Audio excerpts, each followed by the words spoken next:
Boa noite, gente.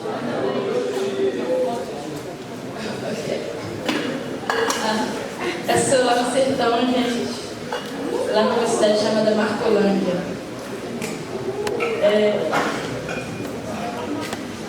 Hoje eu tô chique, eu tô até com o iPad da Mariana, porque eu não faço medicina, né? Eu vou falar que só quem faz medicina tem iPad, eu podia emprestar. Mas é uma alegria muito grande eu ter esse privilégio de estar aqui hoje, porque eu cresci nesse lugar. Eu já devo ter vindo em uns 10 apelos para aceitar Jesus nesse acampamento quando eu era pequeno. Pra ter certeza, né? Vamos selar várias vezes. Tô brincando, gente, uma vez é suficiente. Mas quando eu era pequena, eu tava nesse lugar e diversas vezes o Senhor, nesses dias intensos, o Senhor se apresentou de formas cada vez mais diferentes a mim, sabe? Então, é muito precioso eu poder estar aqui compartilhando. Vou chorar. Compartilhando aquilo que o Senhor deseja falar com vocês, sabe? Não é nenhuma mensagem que eu tenho ela plenamente, que eu vivo ela plenamente, mas é algo que o Senhor, Ele deseja trazer para nós essa noite, sabe? E é um grande privilégio para mim poder estar aqui, tendo a consciência de que não vou ser eu que vou estar falando com vocês essa noite, sabe? Porque se for vir algo de mim, eu prefiro nem estar aqui, eu prefiro nem vir aqui, porque de mim não procede vida, sabe? Só de Cristo. Então, eu quero orar para a gente poder começar e que seja o Senhor, que o seu coração esteja aberto com esse zelo a respeito da mensagem do Senhor. Amém? Senhor Jesus, meu Pai, muito obrigado por esse dia, Deus. Muito obrigado, meu Pai, porque o Senhor é bom. Porque o Senhor Jesus olha para nós com misericórdia. Porque Jesus, nós temos o privilégio de nos achegar à tua presença. Porque Jesus, o véu foi rasgado, Jesus, nós podemos entrar na tua presença. Nós podemos desfrutar do teu Espírito Santo que foi deixado para nós, Deus, como um selo e como uma promessa de que o Senhor retornaria para nos buscar. Deus, nós estamos aqui apenas pelo Senhor. Eu oro, meu Deus, para que o Senhor cale a minha alma, cale o meu eu, Jesus, e que somente o teu Espírito flua através da minha vida. Em nome do Senhor Jesus, que cada coração esteja aberto para receber o que vem do Senhor. Como uma semente em solo fértil, Pai, nós declaramos isso e nós já te agradecemos pelo que o Senhor fará e tem feito nessa noite, Deus, em nome de Jesus. Amém. Amém. Aleluia. Hoje temos um título para a nossa mensagem, que é Os Olhos dos Peregrinos. Eu e a Mari lideramos uma célula chamada Peregrinos, então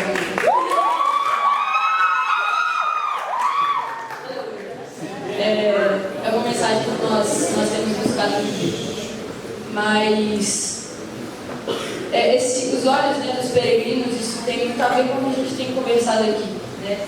Daniel, os amigos dele, eles estavam na Babilônia, mas eles estavam de passagem, porque eles sabiam que o fim deles não seria na Babilônia, porque eles eram peregrinos naquele lugar, porque eles andavam sobre uma promessa de que se eles se arrependessem, se eles voltassem para o Senhor nos restituiria.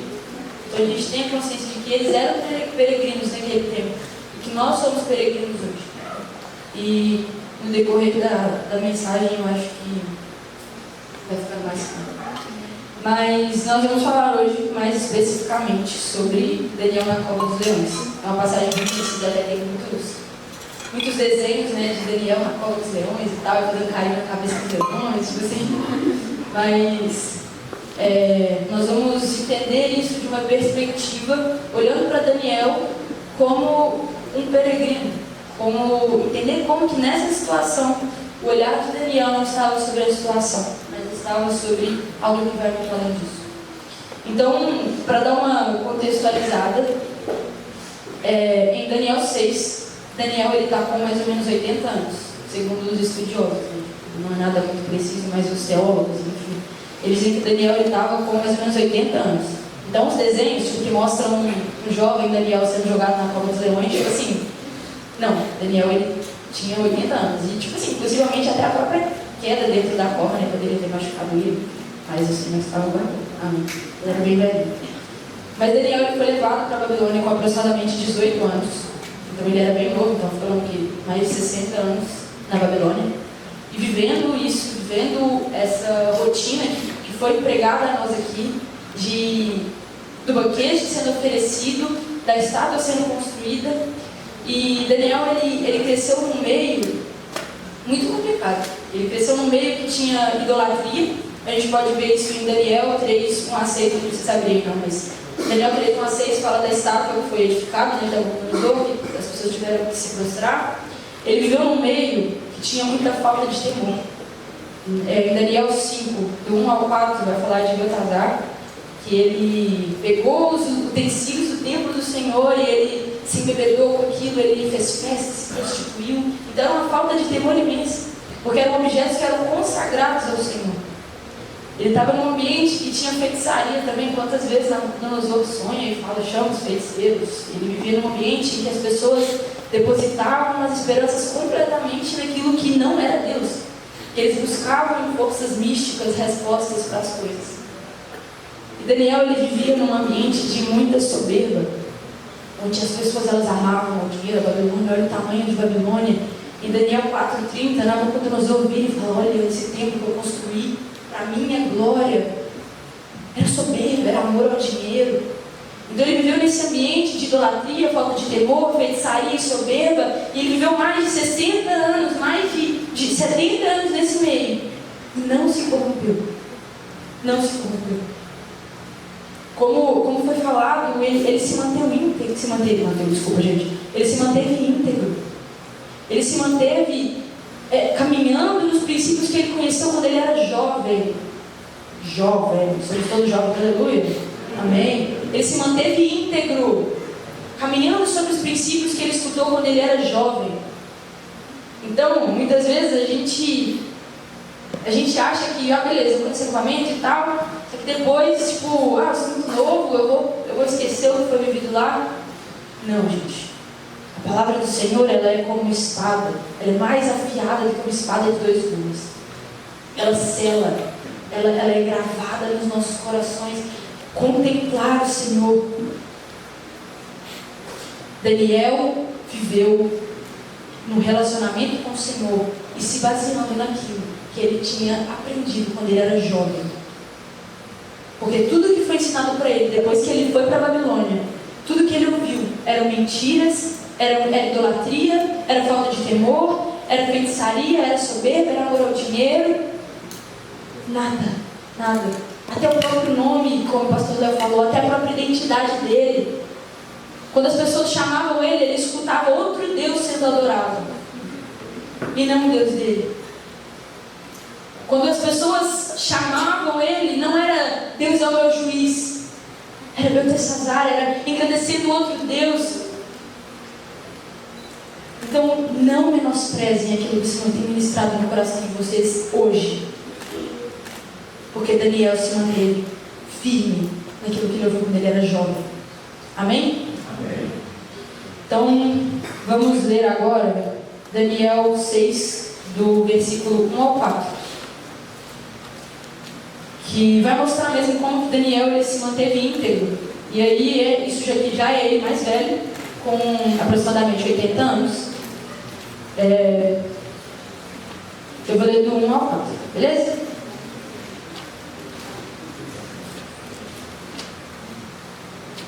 Não, gente, não é do 1 ao 4 não, desculpa, é do 3 e 4.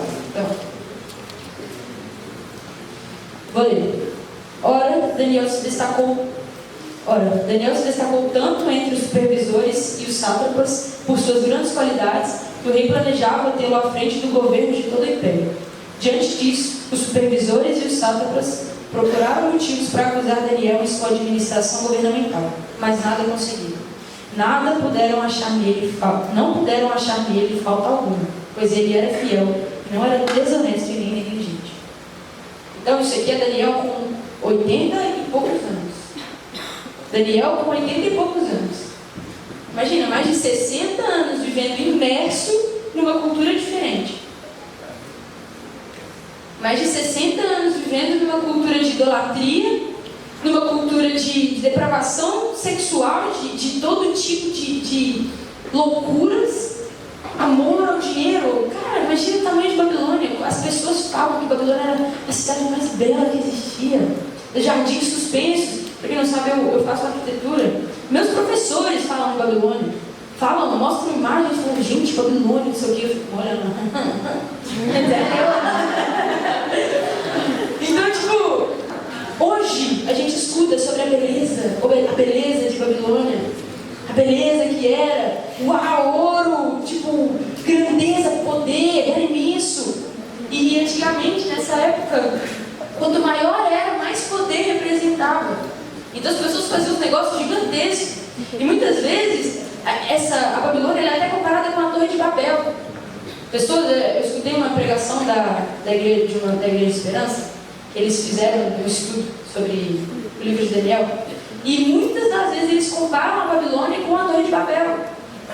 Porque era esse anseio de chegar aos céus, de crescer, de, como eu sou grande, Nabucodonosor querendo se engrandecer. Então Daniel, ele viveu mais de 60 anos nesse contexto. Ele saiu de um lugar onde era todo mundo família, e passou para viver num lugar onde era uma cidade enorme, grande, que buscava glória e poder. Imagina, tipo, saiu do interior, foi morar em São Paulo. Saiu de Esmeraldas e veio para morar em São Paulo. Assim. Mas é uma comparação bem perto disso, sabe? E ele imerso naquela realidade. Imerso. E Daniel não se corrompeu. Daniel se manteve firme com aquilo que ele tinha escutado e vivido na sua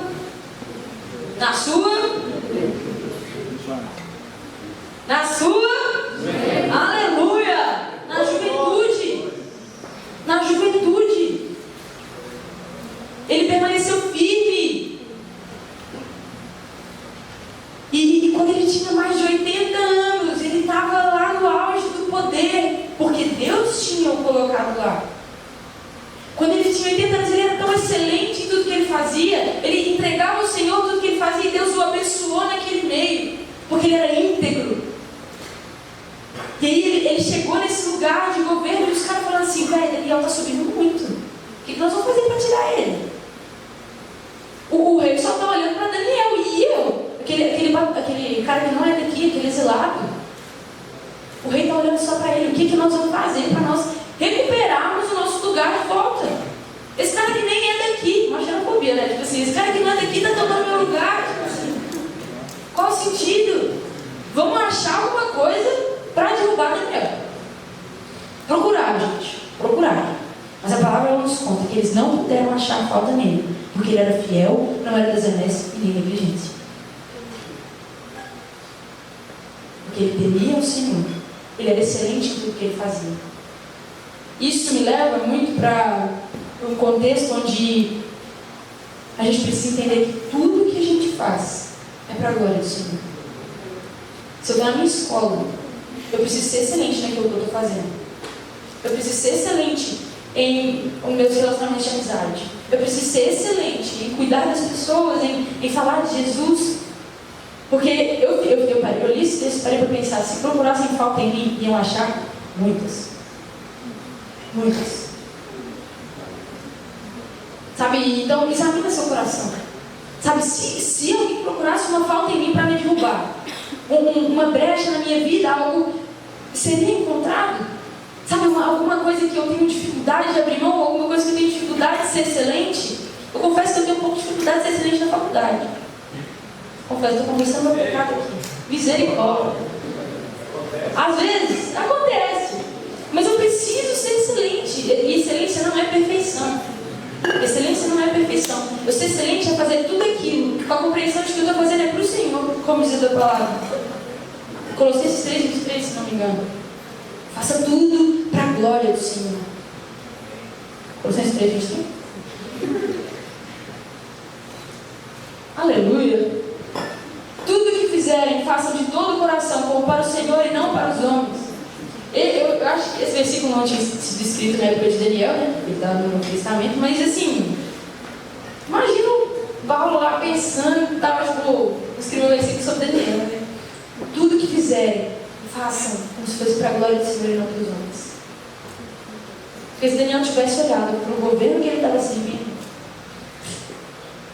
eu acho que ele teria pegado uma faca e teria saído correndo na cara de Nabucodonosor, senão que ele podia. Primeira oportunidade, se rebelou já, caiu na porrada com os caras lá e morreu, acabou. Ele viu a família dele sendo maltratada. Ele viu os amigos dele sendo maltratados. Ele perdeu tudo que ele tinha. Mas por amor ao santo nome, ele permaneceu firme. Por amor a um só, ele permaneceu firme. Porque ele não fazia para os homens, ele fazia para o Senhor. Amém? E eu estava estudando essa passagem e eu encontrei uma frase de John Locke. Sabem quem é John Locke? Vocês lembram? Tem umas caras de tristeza aqui. John Locke, ele era um filósofo iluminista, certo? Só lembro disso, galera, perdão. Mas John Locke, ele era um filósofo iluminista. Ele era muito influente, tá? Ele tem várias frases assim, famosas. E uma das frases dele é que o homem é um produto do meio. Alguém já ouviu essa frase dele? O homem é o produto do meio. Alguém já ouviu? E a gente pode ver através da vida de Daniel que isso é mentira. Certo? Porque se o homem fosse um produto do meio, Daniel seria idólatra, ele seria ladrão, ele seria como todos os outros. Então a gente tem essa compreensão de que o homem não é o produto do meio. Ou seja, não é só porque eu estou inserida na escola que eu preciso me comportar como as pessoas lá estão se comportando. Não é só porque eu estou inserida na faculdade, no meu ambiente de trabalho, porque eu preciso me comportar como as pessoas estão se comportando. Porque eu não sou um produto do meio, que eu habito. Amém. A minha identidade está firmada em Cristo. Assim como o pastor Léo falou, nós não somos um produto do meio, que nós habitamos. Olha a vida de Daniel, se isso fosse verdade, cara, Daniel se misturaria com todo mundo lá e nem teria livro de Daniel. Gente, mentiras estão sendo colocadas na nossa mente. Mentiras estão sendo colocadas na nossa mente.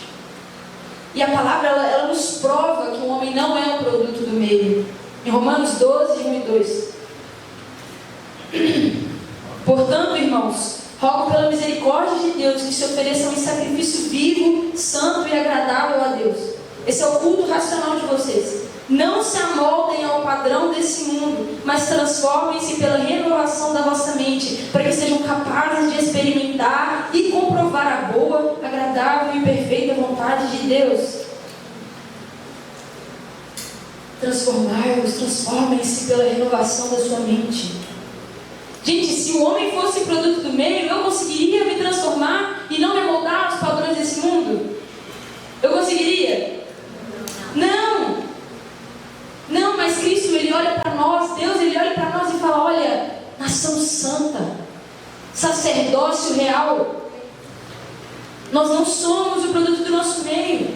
Gente, o mundo é mau. A palavra fala que o mundo jaz no maligno. Gente, tantas mentiras sobre identidade, tantas mentiras sobre sexualidade, tantas mentiras sobre, sei lá, só mentiras. Só mentiras. Quantas vezes nós já ouvimos que nós precisamos da aprovação de outras pessoas? Quantas vezes nós já ouvimos isso? Quantas vezes a gente se entrega a essas mentiras para ser aceito pelo meio que a gente está? Quantas vezes a gente acaba cedendo?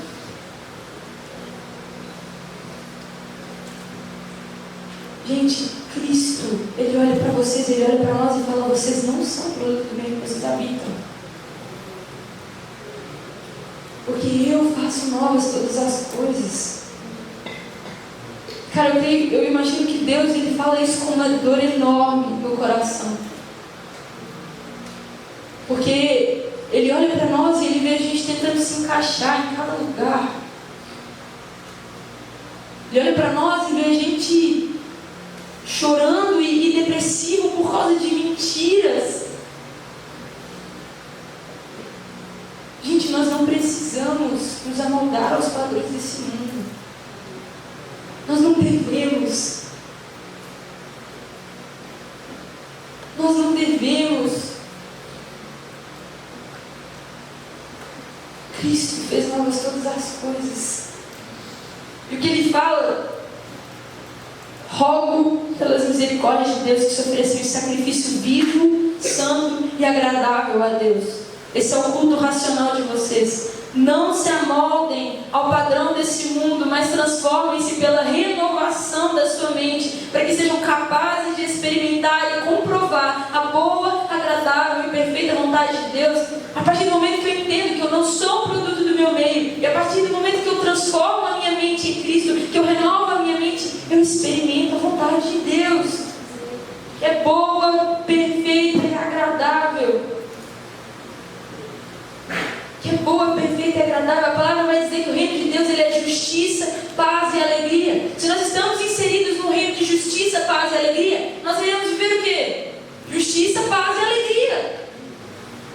Nós não somos do meio que nós habitamos. Nós não somos produto do meio que nós habitamos. Vocês estão entendendo? Vocês estão acompanhando? Sim. O Senhor é que diz quem nós somos. Vocês estão entendendo, gente? Vamos ler Daniel 6 agora, do 10 ao 21, que é a continuação desse texto, que eles tentaram achar motivos para poder acusar Daniel, mas eles não encontraram, então eles fizeram o rei Dario. Só vou dar uma contextualizada para vocês. Rei Dario, Rei da Maravilha. Alô.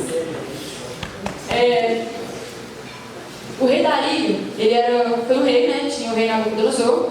Aí Nabucodonosor, não sei se vocês sabem, mas ele ficou meio bichuca das ideias. A gente pode conversar sobre isso depois, que é um pouco complexo. E ele, se não me engano, foi um sobrinho dele, alguém com grau de parentesco, que era Beltesazar, né? Belsazar, desculpa, gente. Belsazar. E ele reinou por um tempo, e aí ele foi e pegou os utensílios do templo, né? Como a gente comentou, o Romuloso comentou sobre isso hoje também. Ele pegou, enfim, amém. Ontem. Algum dia ele se contava em toda a vida. Ele pegou os utensílios do templo e ele usou para se embebedar, ele usou para fazer festas. E aí ele viu um escrito loucão na parede, tipo, do nada apareceu uma mão assim, e escreveu umas coisas para ele na parede, assim, avisando que o reinado dele não estava agradando a Deus, que o dia dele ele foi pesado na balança e não foi encontrado justo. E aí, no dia seguinte, aconteceu toda essa treta lá na parede, Belsazar misteriosamente foi morto. E aí, misteriosamente não, né? O trem falou que ele ia ser morto pelos menos e persas e ele realmente foi.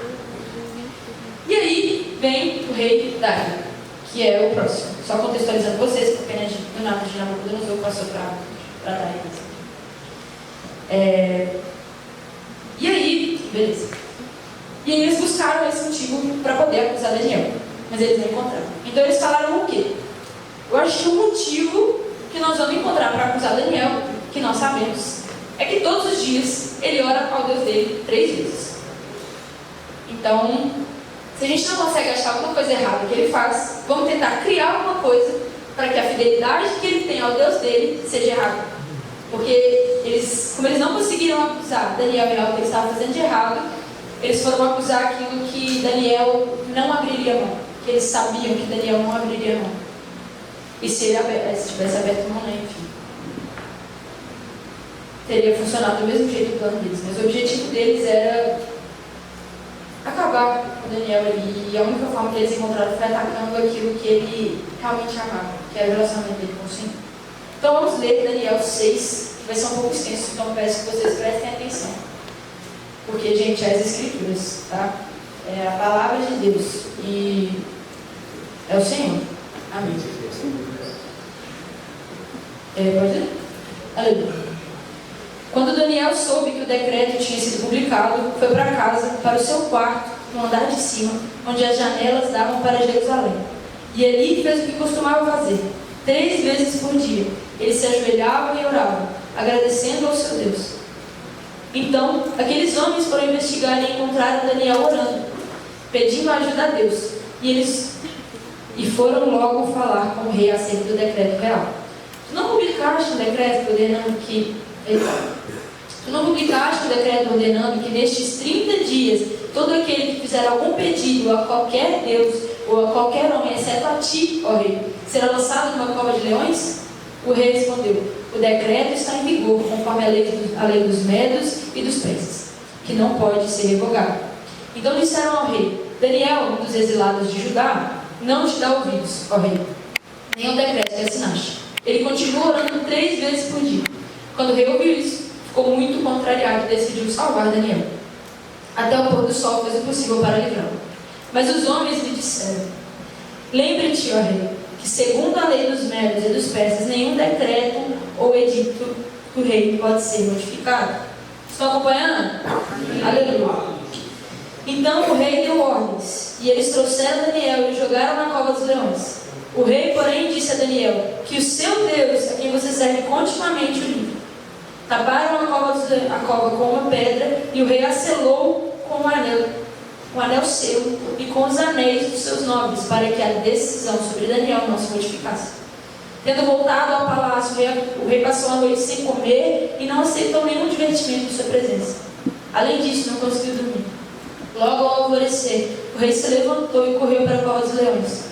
Quando ia se aproximando da cova, chamou Daniel, com voz que revela aflição: Daniel, servo do Deus vivo, será que o seu Deus a quem você serve continuamente pode livrá-lo dos leões? Daniel respondeu: ó rei que vive para sempre, o meu Deus enviou o seu anjo que fechou a boca dos leões. Eles não me fizeram mal algum, pois fui considerado inocente à vista de Deus. Também contra ti não cometi mal algum, ó rei. Aleluia. Aleluia. Aleluia. Aleluia. Gente, Daniel foi acusado injustamente. Daniel foi lançado em uma cova injustamente. Essa cova ela foi selada, ela foi travada, e era para sair, não era para sair nada vivo de lá. Era para ter apenas morte naquele lugar. Mas de lá saiu um homem. E, gente, vocês percebem alguma semelhança com alguma outra história da Bíblia? Um homem inocente jogado em uma cova. Essa cova foi selada, mas que no dia seguinte ela estava vazia. 3 dias depois. 3 dias depois. 3 dias depois, a cova, o túmulo estava vazio. Gente, as mordidas que eram para ter sido de Daniel, os arranhões que eram para ter sido de Daniel, estavam sobre Cristo. Estavam sobre Cristo. O nosso pecado. Daniel não era perfeito, Daniel pecou.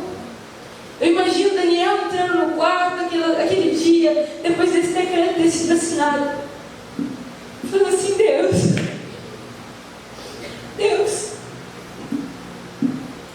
eu tenho sido fiel, Pai. Eu tenho sido fiel ao Senhor. Mas a palavra diz que, como todos os dias, Daniel entrou lá e agradeceu a Deus.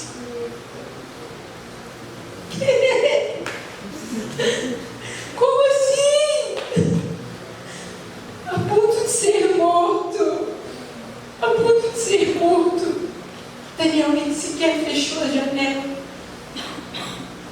Daniel nem sequer fechou a janela. Ele se ajoelhou e agradeceu a Deus. A verdadeira cova dos leões de Daniel foi no seu quarto. Porque foi naquele momento que ele teve que decidir entre se ajoelhar diante de Deus ou se ajoelhar diante de um homem. E nós somos colocados nessa situação toda.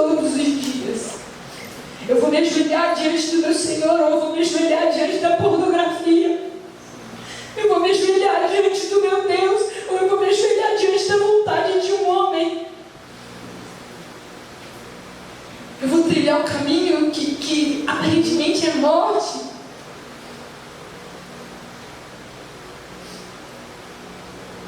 Gente, e Daniel, ele ajoelhou e agradeceu.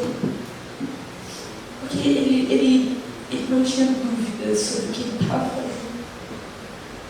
Ele tinha uma convicção tão grande de que o Deus de Daniel é muito maior do que Dario. O Deus de Daniel é muito maior do que qualquer homem. Não porque Daniel estava, nossa, eu sou bonzão, eu sou muito bom, eu consigo me salvar, eu consigo. Mas sabe, gente, Daniel se ajoelhou e agradeceu. E a palavra fala que ele estava virado para Jerusalém. Eu quero ler com vocês o texto de 1 Reis 8, do 46 ao 49.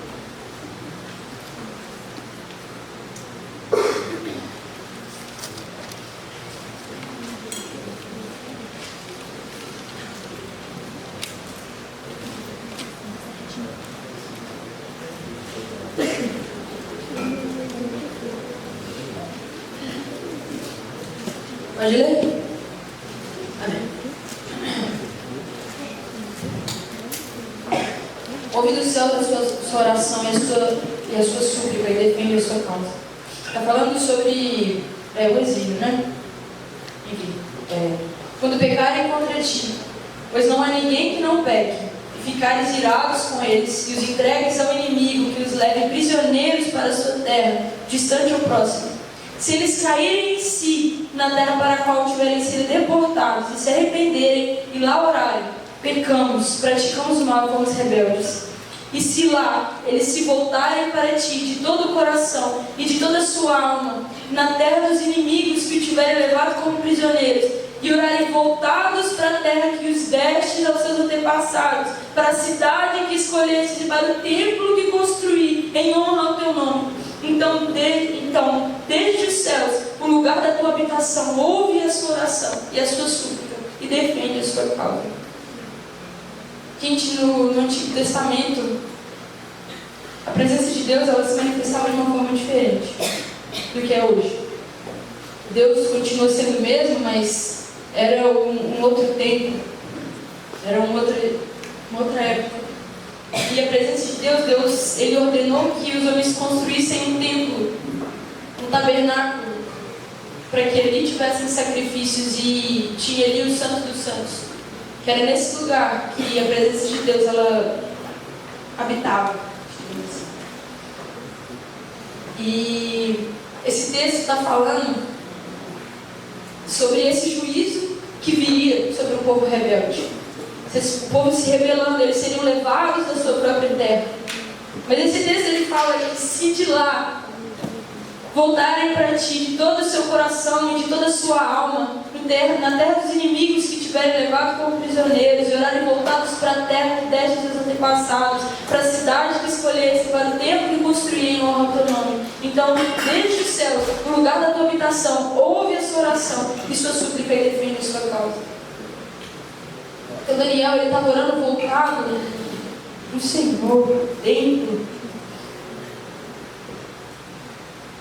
Daniel, ele estava orando voltado para Sião, que era onde estava esse templo. Então, gente, Daniel, ele não fechou a janela. Daniel, ele fez o que ele sempre fazia todos os dias. Ele se ajoelhou e, virado em direção ao templo, virado em direção à presença do Senhor, ele disse: meu Deus, obrigado. Ele agradeceu ao Senhor. Gente, os olhos dos peregrinos sempre voltam para casa. Os olhos daqueles que são peregrinos sempre voltam para casa. Os olhos de Daniel, à beira da morte, estavam estavam em Deus, estavam em casa, estavam na presença do Senhor. Gente, o que levaria um homem em sã consciência a abrir mão de todo o poder que Daniel tinha, de todos os privilégios que ele tinha naquele lugar? Mesmo ele sendo maltratado, ele não era bem tratado, não é isso que eu estou dizendo, mas ele tinha muitos privilégios em comparação aos outros que foram exilados com ele. O que em sã consciência levaria um homem a abrir mão de tudo isso para ser jogado em um buraco? Só se ele viu alguma coisa mais bela, só se ele encontrou algo que tenha mais valor do que tudo aquilo que ele estava vivendo. Gente, aos olhos dos homens é loucura. Aos olhos dos homens é loucura, aos nossos olhos é loucura. É loucura. Daniel sabia que ele não podia se salvar naquela situação. Daniel sabia que ele podia sair correndo, que ele seria pego. Daniel sabia que se ele fechasse a janela e orasse de janela fechada, depois os caras iam chegar nele e falar assim: e aí, você não era fiel ao seu Deus? Você não amava o seu Deus? Mas Daniel vai falar: não, eu orei, não sei o quê. Escondeu. Mas não, Daniel fez o que ele sempre fazia. Ele não teve medo, porque ele sabia que se ele fosse morto naquele lugar, ele não permaneceria como escravo. Gente, os homens mais livres, tem um livro, né, que chama O Homem Mais Rico da Babilônia, não sei se vocês já conhecem, que fala sobre investimentos, mas os homens mais livres da Babilônia, os homens mais livres da Babilônia foram lançados em uma fornalha e em uma cova. Loucura, cara! Loucura! O local de maior liberdade, dentro de um exílio, era uma cova cheia de leões. Às vezes é um lugar onde você está sendo perseguido. Se você está na escola e às vezes as pessoas começam a falar de você pelo seu jeito, na faculdade, você começa a ser zombado, às vezes sofrendo uma tentação. Gente, o lugar de maior liberdade é dizer não a essas tentações. O lugar de maior liberdade é nesse lugar onde a gente é perseguido, onde a gente é provado, onde a gente tem que mostrar o caráter de Cristo e nós não estamos confortáveis. Porque não sou eu que me salvo, não sou eu que me liberto. O lugar mais livre da Babilônia, o lugar mais livre, os homens mais livres da Babilônia foram encontrados numa fornalha, foram encontrados numa cova cheia de leões. Não porque eles eram bons, não porque eles eram perfeitos, mas porque eles agarraram, eles amaram um santo nome sobre todas as coisas. Cara, e é isso que o Senhor nos chama para fazer. Gente, não é para vocês serem perfeitos. Não é para vocês, sabe,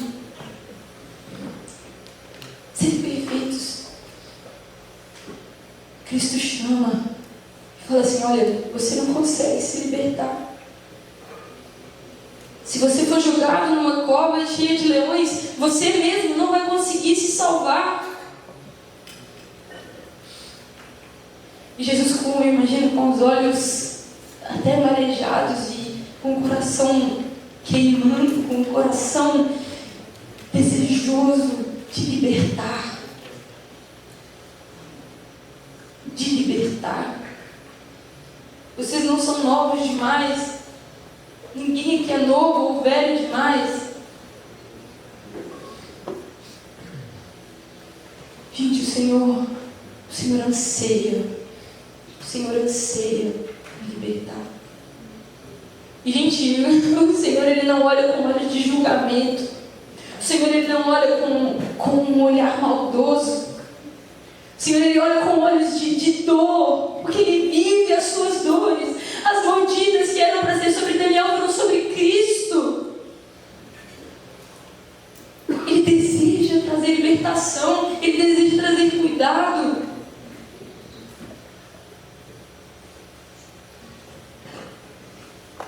Se entreguem a Ele. É simples, entendam a dependência dEle.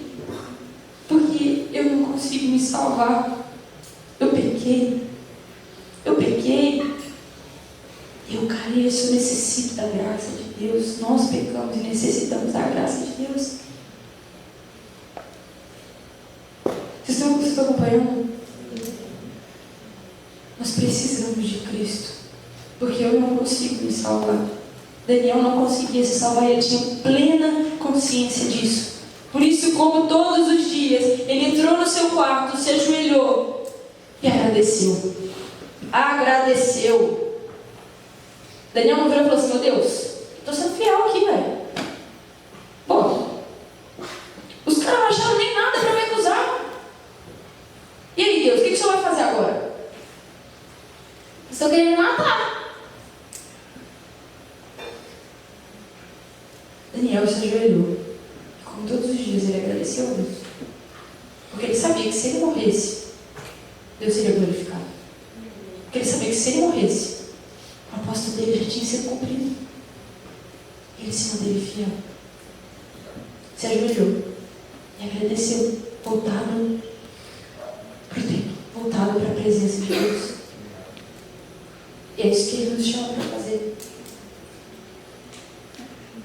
Ele nos chama para passar os nossos dias com os nossos olhos fixos nele. Porque era o propósito inicial. Nós fomos criados para viver comunhão plena com o Senhor no jardim. Nós fomos criados para isso. Mas Adão e Eva pecaram e quando Deus desceu no jardim, como era de costume, para caminhar com eles, Deus ainda não chegou e falou assim: ô, seu bando de bobó, eu vi que vocês pecaram. Eu vi que vocês me desobedeceram. E agora, o que vocês vão fazer? Vou matar vocês. Deus não falou isso. Deus não chegou apontando o dedo na cara. Às vezes, como a nossa mãe faz, tipo, eu te avisei. Deus não fez isso. Óbvio, gente, eu dou toda a razão para as mães, tá? Mas Deus não fez isso. Deus, Ele não olhou com raiva. Mas Deus, Ele chegou no lugar que Ele sempre chegava e procurou o homem. E não encontrou o homem onde ele estava, onde eles costumavam encontrar todos os dias. E Deus pergunta: onde você está? Onde você está? Gente, eu creio que o Senhor nos pergunta, sabe, todos os dias: onde nós estamos? Onde está o nosso coração? Onde estão nossos olhos? Nossos olhos têm cedido às distrações, têm cedido às tentações, têm cedido às dificuldades. Às vezes são coisas válidas, gente, eu não estou falando isso. Às vezes são dificuldades que você tem em casa, são problemas, mas o Senhor, Ele vira e fala: onde você está? Você não pode se salvar desse problema. Você não pode se salvar dessa situação sozinho. Gente, a gente não consegue sem Ele. Não dá. Não dá. Eu posso me esforçar, por exemplo, para mudar uma situação na minha família, por exemplo, para mudar uma situação na minha escola. Dentro do meu coração eu posso me esforçar, mas eu vou acabar caindo e errando de novo. Eu vou acabar caindo, eu vou acabar falhando, eu vou errar novamente é um ciclo. A palavra fala em Eclesiastes que não existe nada novo debaixo do sol. São ciclos. Mas Deus, tão maravilhoso, em Isaías vira e fala: veja, eu estou fazendo uma coisa nova. Só existe libertação, só existe vida no Senhor. E Ele nos procura e Ele diz: onde estão os seus olhos? Onde você está? Abre a Bíblia aí em 2 Coríntios 4, 16 ou 18.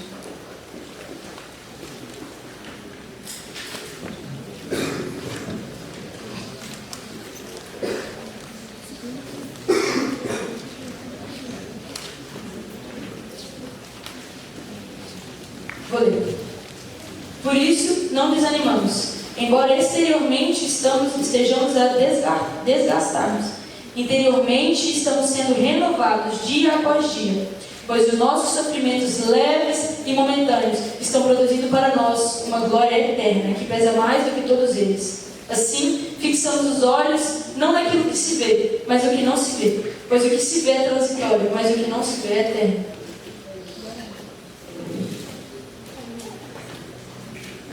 Gente, quando o Senhor inspirou Paulo para escrever isso, ele não está falando que os seus problemas são insignificantes. Ele fala que os problemas eles são pequenos se comparados com o eterno peso de glória. Ele não está desmerecendo o que vocês estão sentindo, o que vocês estão vivendo. Mas ele está falando, olha, por maior que seja o seu problema, por maior que seja a sua dificuldade, por maior que seja essa tentação, a glória que te aguarda se você me escolher é muito maior. É muito maior. Daniel tinha plena consciência disso. Quando ele se ajoelhou no seu quarto, ele tinha plena consciência de que, mesmo se o corpo dele fosse destroçado, a glória que o esperava era infinitamente maior. A glória que o esperava na presença do Senhor, as alegrias que o esperavam na presença do Senhor eram infinitamente maiores do que qualquer dor, leve e momentânea, tribulação, leve e momentânea. Essa vida aqui acaba, gente. Essa vida aqui acaba. A gente não pode viver como se ela fosse tudo que a gente tem. A gente não sabe o dia nem a hora, gente. Que nós iremos morrer, a gente não sabe. A gente não sabe o dia nem a hora. A gente não sabe o dia nem a hora que Cristo vai voltar. Pode ser hoje, pode ser amanhã, pode ser daqui a 10 anos. Mas eu desejo estar pronta para esse momento. Para que, assim como a palavra do Senhor fala, para que quando a gente encontrar o Senhor no dia do juízo final, Ele olhe para nós e diga, servo bom e fiel, entra no gozo do seu Senhor. Amém. E Ele não diga, aparta-te de mim, porque eu não te conheço. Nesse dia muitos vão dizer, Deus, nós expulsamos demônios em seu nome. Nós curamos enfermos no seu nome. Deus, a gente já pregou, a gente já falou do Senhor para outras pessoas. Deus, eu fazia parte do clubinho da minha escola. Aparta-te de mim, porque eu não te conheço. Eu já fui no acampamento da igreja. Eu tinha alguns amigos que eram crentes, eu ia na igreja de vez em quando. Aparta-te de mim, porque eu não te conheço. Gente, não adianta a gente querer viver uma vida aqui na terra esquecendo do Senhor e querer viver a eternidade com Ele. Não faz sentido. Não faz sentido.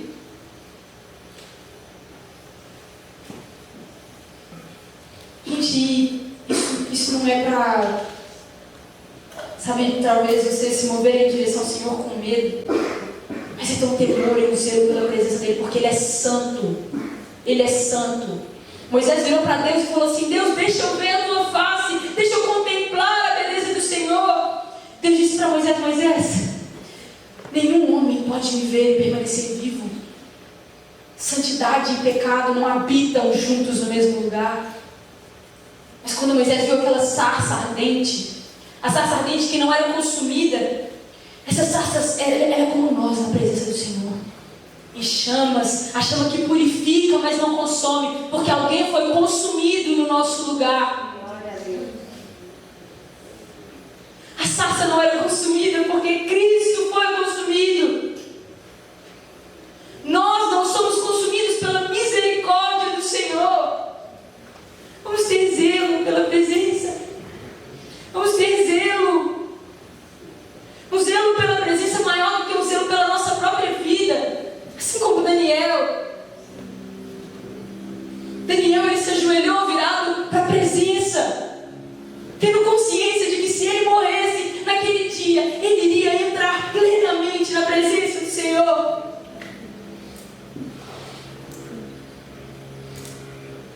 Gente, nós precisamos buscar o Jesus. Nós precisamos dele para sermos salvos. Eu não tenho mérito nenhum na minha salvação. Eu não tenho mérito nenhum em nada de bom que eu faço. É tudo Cristo. Gente, nós somos maus. Mas pela graça do Senhor, pela graça que o Senhor nos concede, nós podemos nos ajoelhar, virados para o templo, virados para a presença, sem medo da morte. Sem medo da morte. Porque nós temos a consciência de que a glória que nos aguarda é muito maior do que as nossas leves e momentâneas tribulações. Vocês estão acompanhando? E quando eu estava pensando nessa passagem, me veio muito sobre como o Senhor ele zelou pela vida de Daniel, pela sua integridade, ele guardou Daniel. E Deus foi glorificado no meio disso, porque depois foi assinado um decreto que eles todos deveriam adorar ao Deus de Daniel. Então Deus foi glorificado através da vida de Daniel. Daniel sobreviveu e Deus foi glorificado. Se eu chegasse aqui e falasse para vocês que Deus livrou todos da morte, é mentira. O Senhor trouxe ao meu coração a vida de Estevão. Estevão era um homem temente ao Senhor. Estevão era um homem que amava a Deus. A história dele está lá em Atos 7. Ele era um homem que temia, que buscava a Deus, que proclamava do Evangelho, que ele era perseguido. Quando ele foi perseguido, eles prenderam ele e perguntaram para ele, começaram a fazer perguntas para ver se eles conseguiam achar alguma coisa para acusar ele. E ele começou a falar. Ele começou a falar que Cristo é o Messias. Ele começou a contar a história desde lá do começo, Abraão, Isaac, como que tudo aponta para Cristo. E eles ouvindo aquilo falaram, não é possível um absurdo desse, que heresia. Ele está falando que Jesus é Deus? Como assim? Eles pegaram Estevão, vamos ler aqui, Atos 7, 54.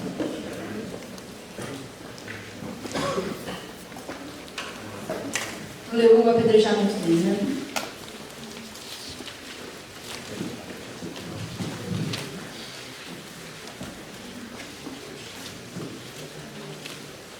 Pode ler? Ouvindo isso, ficaram furiosos e rangeram os dentes contra ele. Mas Estevão, cheio do Espírito Santo, levantou os olhos para o céu e viu a glória de Deus e Jesus em pé à direita de Deus. E disse, vejo os céus abertos e o Filho do Homem em pé à direita de Deus. Mas eles taparam os ouvidos e dando fortes gritos, lançaram-se todos juntos contra ele. Arrastaram-no para fora da cidade e começaram a apedrejá-lo. As testemunhas deixaram seus mantos aos pés de um jovem chamado Saulo. Enquanto apedrejavam Estevão, este chorava, Senhor Jesus, recebe meu espírito. Então caiu de joelhos e bradou, Senhor, não os considere culpados desse pecado. E tendo dito isso, adormeceu. Os olhos de Estevão não estavam aqui. Os olhos de Estevão não estavam nas pedras que estavam na mão daqueles homens. Os olhos de Estevão estavam na glória de Deus. E ele viu, a visão dele foi aberta. Ele viu Deus em seu trono de majestade e soberania. Ele viu Deus reinando sobre a vida daqueles que estavam atirando as pedras. Ele viu Deus reinando sobre a vida dele. Ele viu Jesus que havia sido morto, mas ressuscitou em pé à direita de Deus. E ele falou, Deus, eu não me importo com essas pedras. Senhor, recebe o meu espírito. Recebe o meu espírito e não culpe eles pelo que eles estão fazendo. Gente, Estevão só viveu isso, só falou isso porque os olhos dele estavam na glória de Deus, estavam na presença de Deus, estavam na casa dele, no lugar que ele foi criado, porque ele viu aquele que o teceu no ventre da sua mãe. Os olhos de Estevão estavam em Deus. E a morte dele gerou glória para o Senhor. A vida de Daniel gerou glória para o Senhor e a morte de Estevão gerou glória para o Senhor. Gente, a nossa vida tem gerado glória para o Senhor. Os meus atos secretos têm gerado glória para o Senhor. Os meus atos na frente das pessoas têm gerado glória para o Senhor. Quais têm sido os propósitos dos nossos dias? Onde estão os nossos olhos? Onde estão os nossos olhos? Pelo amor de Deus, onde estão os seus olhos? Onde estão? Voltem-se para Cristo, arrependam-se. Já passou da hora, arrependam-se. Gente, arrependam-se, é chegado o reino de Deus. E se os seus olhos não estiverem no eterno, você ficará. Se os seus olhos não estiverem no eterno, se o seu coração não estiver arrependido, gente, uma hora acaba o tempo. Uma hora acaba o tempo, pelo amor de Deus, vamos parar de brincar. Mas, gente, a decisão é sua. A palavra, a revelação completa já nos foi dada. A palavra fala que não existe nenhum homem indesculpável. Nenhum sequer.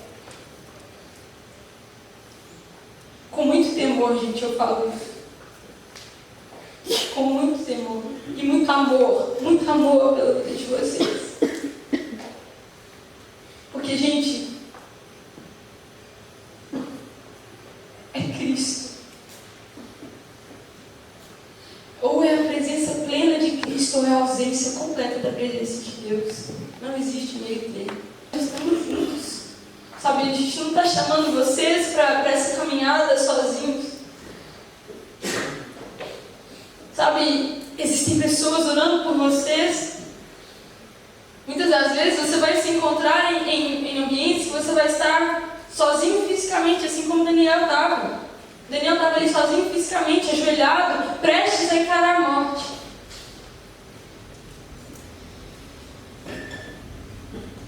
Mas o Senhor estava guardando, e a palavra diz que o Espírito intercede por nós, com gemidos inexprimíveis.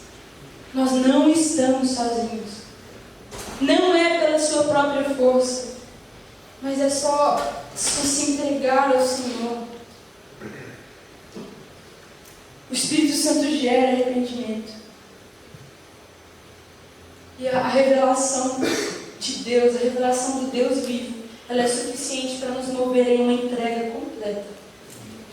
Assim como Daniel, assim como Estevão, e muitos e muitos e muitos outros. A revelação de Cristo, ela é capaz de nos mover em entrega. E nós só temos essa revelação entrando em contato com a presença dele. Não adianta eu querer trazer essa revelação para o meu próprio coração, porque eu não vou conseguir. Eu preciso conhecer a Cristo, eu preciso buscar nele.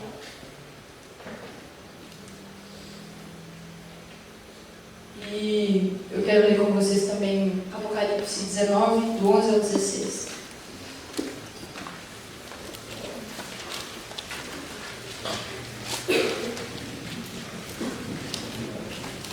Falando disso, né, de que uma hora chega, uma hora acaba o tempo, né?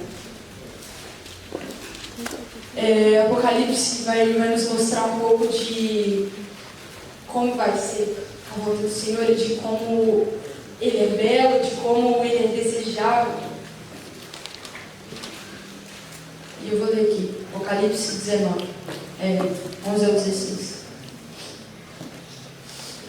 Vi os céus abertos diante de mim.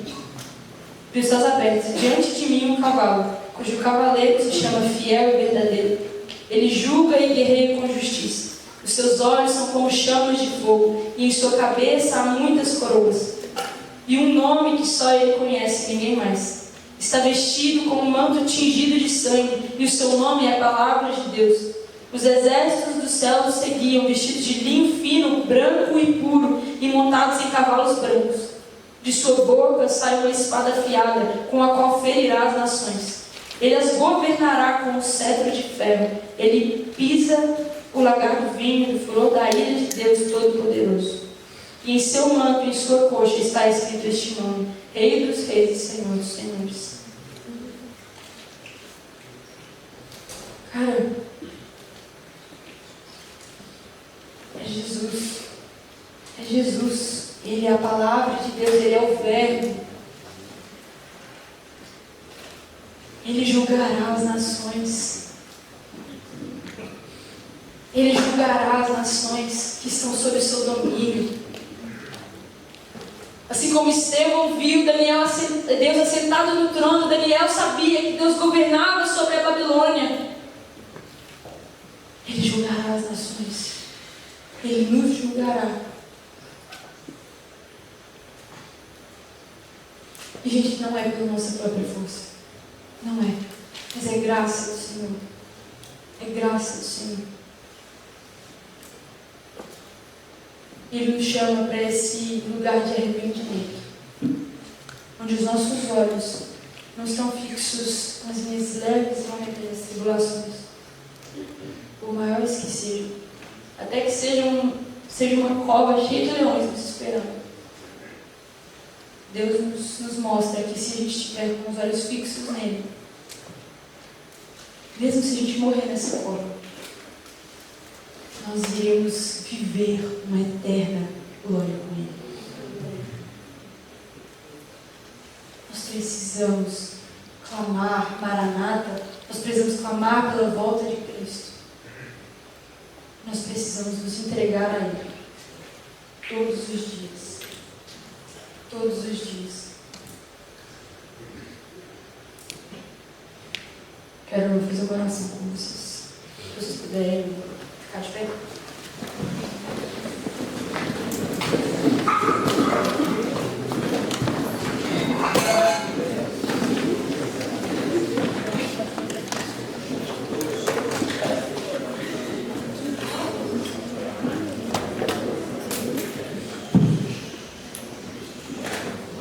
Deus, meu Pai, muito obrigado por esse dia, Senhor. Muito obrigada, meu Deus, por esse dia de salvação, Pai.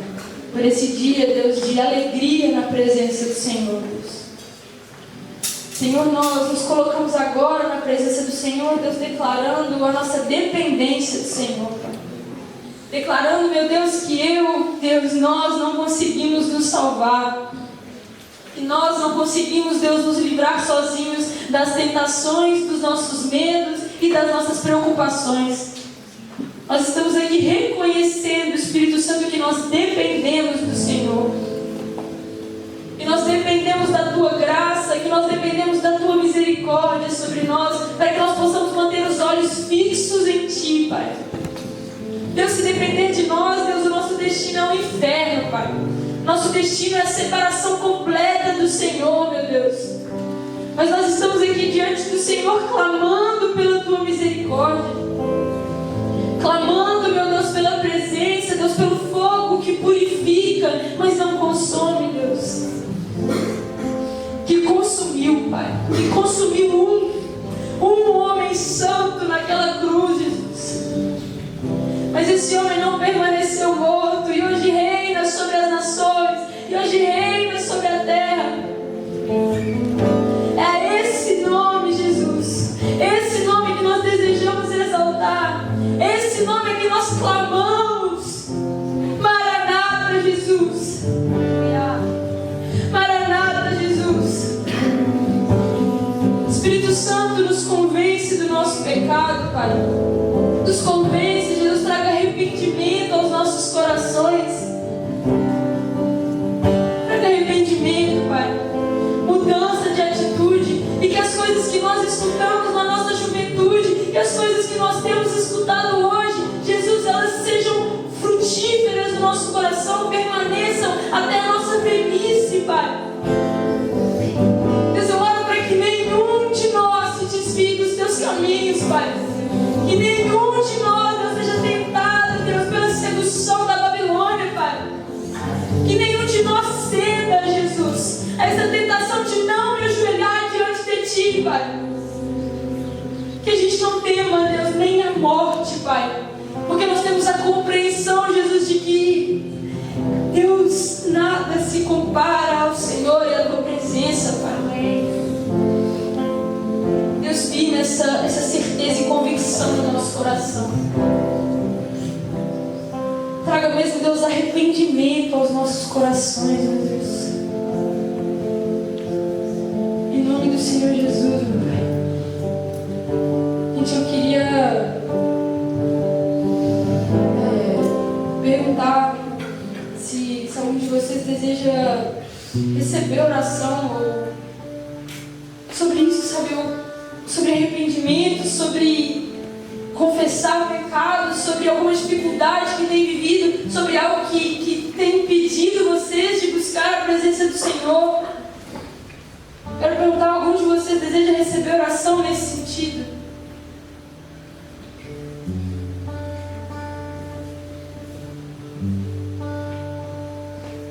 Amém. Jesus. Querido, às vezes você pode achar assim: pô, mas eu já confessei todos os meus pecados aqui. Teve um culto aí que falou sobre integridade. Aí veio o Mateus, falou do manjar. Eu já falei tudo com Deus, já falei os meus pecados. Tá aqui a Esther falando de novo para eu me arrepender. Mas é mais do que isso. Os manjares de Babilônia estão apostos para todos nós. O convite para se prostrar, para ajoelhar diante de um falso Deus, diante do seu coração enganoso, diante de situações da vida, para negar o Senhor, acontece em todos os dias.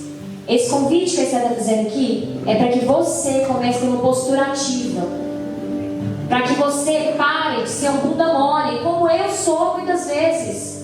Gente, no meu trabalho, semana passada, eu vi que Deus me deu uma oportunidade de falar de Jesus para uma pessoa do meu trabalho. Eu vi claramente, eu cheguei para o Mateus e falei: olha, fulano falou isso, isso, isso, e eu não falei com ela, não falei que era Jesus, eu não orei.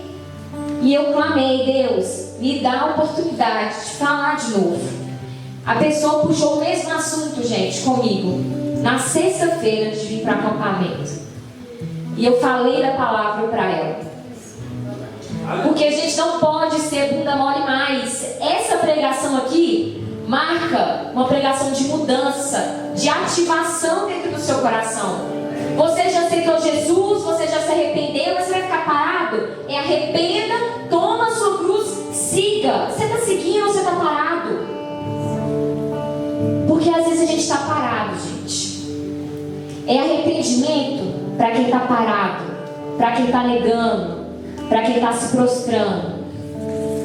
Porque Daniel, ele orou ajoelhado para Jerusalém, como a Estefão. Ele orou na frente das pessoas para ser visto. Você faria isso? Muitas vezes eu penso que eu não faria. E é por isso que eu me arrependerei todos os dias diante do Senhor. E é por isso que eu vou clamar para o Senhor todos os dias: Deus, me reveste de coragem, assim como Daniel foi corajoso. Às vezes tem que vir aqui na frente para dizer: Deus, eu não sou corajoso, mas eu sei que o Senhor pode derramar sobre mim a coragem que vem do Senhor, para que eu seja forte e corajoso, para que eu pregue a tua palavra. Gente, essa pregação aqui muda toda a lógica do nosso acampamento, porque é sobre uma mudança de chave, de uma atitude que antes era passiva e hoje é ativa diante do Senhor. Porque eu não vou me contaminar, porque eu não vou me dobrar, porque eu vou ser corajoso, porque eu vou testemunhar assim como Daniel. Gente, se Daniel não tivesse feito isso, o outro decreto não seria assinado. Estava escrito que todos temam o Deus de Daniel. Será que a sua vida gera isso? Que todos temam Deus Santo de Israel, Jesus Cristo? Porque se não está gerando isso, gente, todo mundo aqui vai orar. Porque eu vou orar, porque eu faço isso. Então, levanta a sua mão, coloca uma postura ativa, falando: Deus, o que eu preciso é coragem. Deus, o que eu preciso é revelação da sua palavra, porque quando as pessoas me falam, eu não lembro de nenhum versículo, Deus. Deus, eu preciso ser menos tímida. Gente, eu era uma pessoa tímida também. É isso, Deus, o que está te faltando, irmão? O que está te faltando está no Senhor. Então a gente precisa clamar. Eu tenho falta e eu preciso do Senhor. Então nós vamos ter esse momento de oração. A Esther vai orar por nós. Você vai levantar a mão e vai clamar individualmente: Senhor, faça essa obra em mim. E se você precisar de ajuda nessa oração, Deus, se você precisar de ajuda nessa oração, você vai levantar a sua mão, você vai procurar alguém para orar junto com você. Porque às vezes a gente não tem força nem para orar, gente. Eu sinto isso também. Então, não desperdice esse tempo. Peça: Senhor, me acorda. Porque no lugar de Daniel, eu nem teria ido para a cova, porque eu teria me dobrado. Amém? Gente, então comece a orar. Não espera assim alguém cantar, não espera a gente puxar a oração. Coloque diante do Senhor: Senhor, me falta coragem, me falta ousadia, me falta entendimento da palavra, igual a Esther falou. Me falta arrependimento, é porque tem uma área que está me segurando, eu preciso me arrepender. Deus, eu me arrependo porque eu sou vacilão demais, porque eu tenho vergonha demais, porque eu tenho zelo muito grande pela minha imagem, não pela palavra do Senhor, e não pela santidade que habita no Senhor, Deus. E é por isso que eu vou me arrepender, e é por isso que eu vou clamar, e eu não vou deixar de clamar todos os dias. Gente, eu tenho que clamar todos os dias. Todos os dias.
Mas foi no lugar secreto onde ele tinha duas escolhas, dois caminhos apresentados para ele.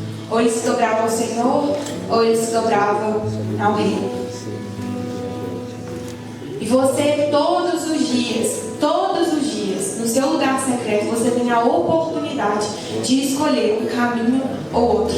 Tem um caminho, gente, que ele é largo, que ele é fácil de ser prosseguido, que ele é super atraente aos seus olhos. E tem um caminho que ele é estreito, assim como fala em Mateus, que ele é difícil, que ele exige renúncias.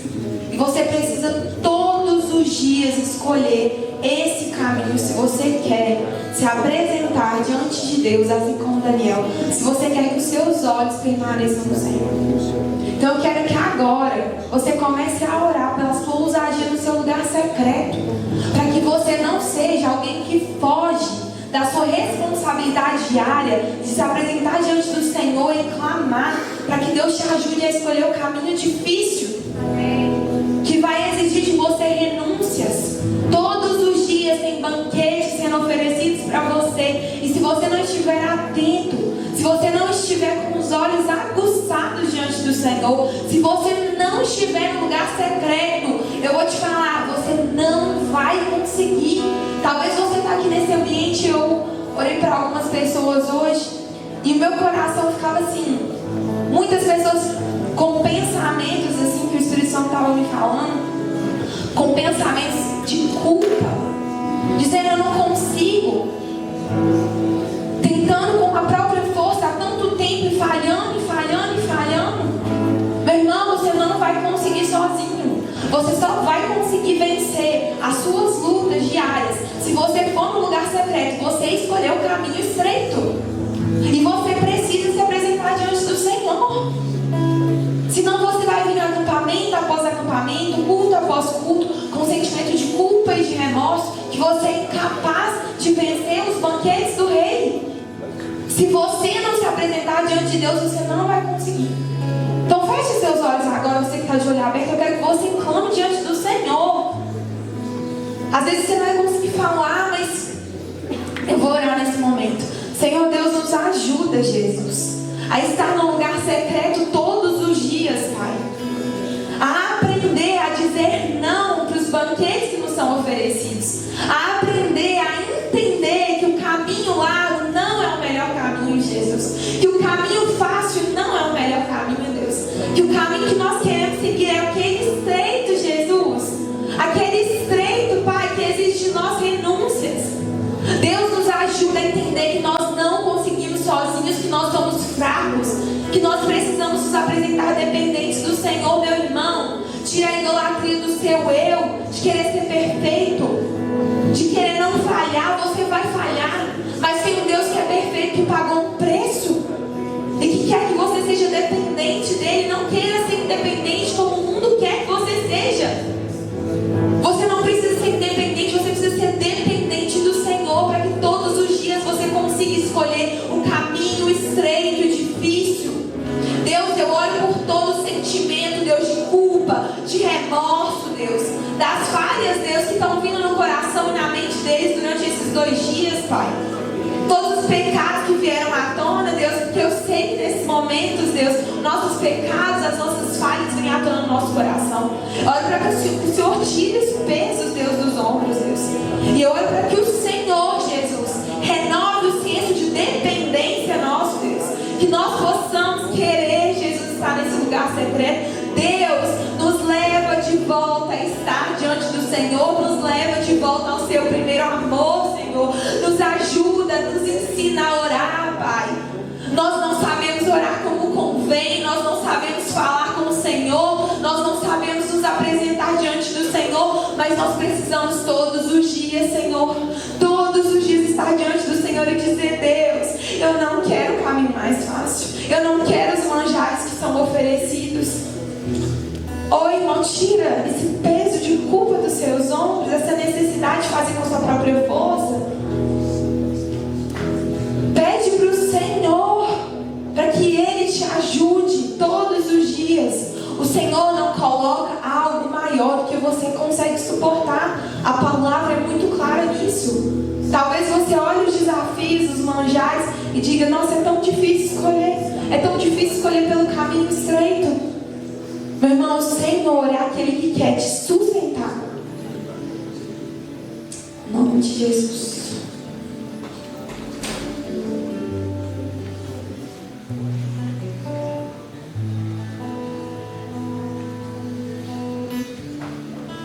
Deus, nós te agradecemos, Pai, por esse culto, Pai. Nós te agradecemos, Jesus, pela tua doce presença, Pai. O teu Espírito, Jesus, nos convence do pecado, Pai. O teu Espírito, Jesus, que assim como diz a tua palavra, é um Espírito de poder, Jesus, é um Espírito de amor, um Espírito de ousadia, Pai. Não um espírito de medo, Deus. Eu oro, Jesus, para que todo medo vá embora em nome de Jesus.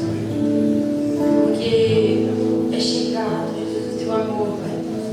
O teu amor, ele lança fora todo medo.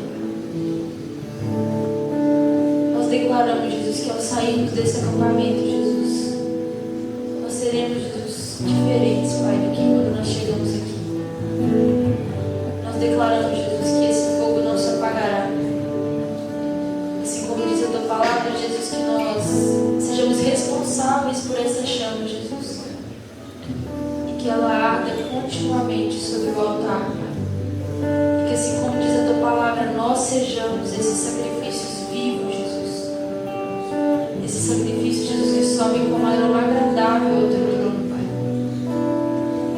Enche-nos de ousadia, Jesus. Enche-nos de ousadia, capacita-nos, Jesus. Nos capacita a viver uma vida íntegra, Deus, em meio à corrupção. Nos capacita a viver uma vida de santidade, Deus, em meio a tanta promissão. Deus, que os nossos joelhos se dobrem somente diante do Senhor, Deus, e de nenhum outro. Porque só Tu és o Senhor, só Tu és Deus, Rei dos reis, Senhor dos senhores. O Senhor reina eternamente, Pai. Reinos são estabelecidos e reinos caem, Deus, mas o Teu reino é eterno. Assim como o Senhor prometeu a Davi, o reino eterno se cumpriu em Jesus, descendente de Davi, o homem mais notável, que ama a justiça, mas que odeia e repudia a iniquidade. Que o Senhor encontre retidão em nós, Pai. Que o Senhor encontre, Jesus, santidade em nós, Pai. Que as nossas vestes, Deus, impuras sejam trocadas por vestes brancas, Pai. E que no grande dia, Jesus, nós possamos declarar junto com os anjos: Santo, Santo, Santo, Santo, Santo, Santo, Santo, Santo, Santo é o Senhor. Que a gente viva por esse dia, Pai, que a gente viva por esse momento, com os olhos fixos no Senhor, nos lembrando, Deus, que nós somos peregrinos